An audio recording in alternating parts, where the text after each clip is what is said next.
about the time I started writing the book, I also started up a blog and a Facebook group for victims of incest. I felt it necessary that I talk to other victims while I write my book to get some feelings from them, see how they are. And it was a huge eye-opener for me.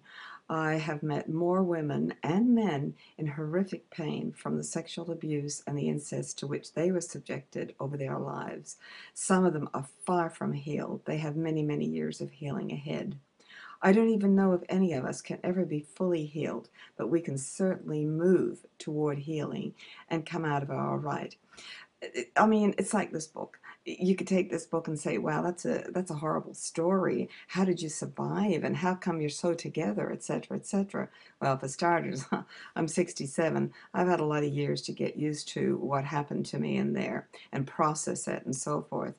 I also was, I suppose, luckier, if you like, that the abuse for me started during my adolescence. Not as so many of them have been abused from the ages of 2, 3, 4, 5. How horrific is that?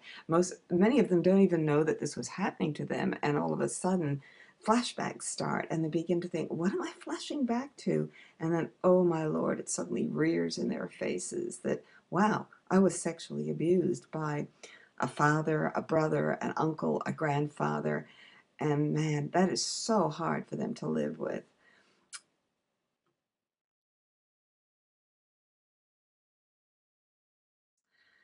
Too. But the point is, I think we have to talk about this.